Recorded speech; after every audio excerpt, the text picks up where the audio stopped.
Alors ces deux raquettes sont d'une puissance similaire. Sur la nouvelle V-Core, j'ai eu plus de maîtrise, donc j'ai eu beaucoup plus de relâchement et donc une frappe de balle beaucoup plus puissante. Sur l'ancienne version, j'ai eu moins de maîtrise, une frappe de balle qui était moins relâchée et donc moins de puissance.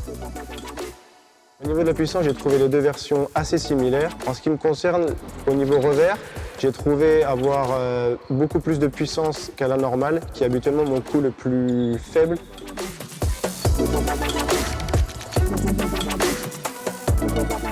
Alors en ce qui concerne le contrôle, je me sentais plus rassuré avec la nouvelle V-Core.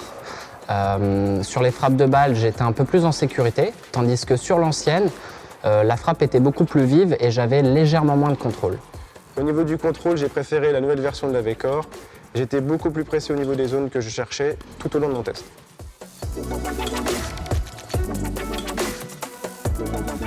En ce qui concerne la prise d'effet, j'ai eu beaucoup plus de facilité à lifter sur la nouvelle version. J'ai eu un rebond de balle beaucoup plus lourd et plus haut par rapport à l'ancienne version. Concernant la prise d'effet, j'ai préféré la nouvelle version de la V-Core.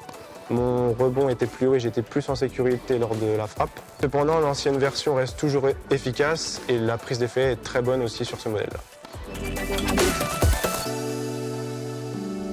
Mon petit plus, c'est que sur la nouvelle version de la V-Core, je me suis senti davantage en sécurité et j'ai pu aborder chaque coup d'une manière plus sereine. Le petit plus de cette raquette, c'est son confort. L'impact à la frappe est très agréable. Ayant des douleurs au bras, j'ai ressenti beaucoup moins de vibrations que sur l'ancien modèle.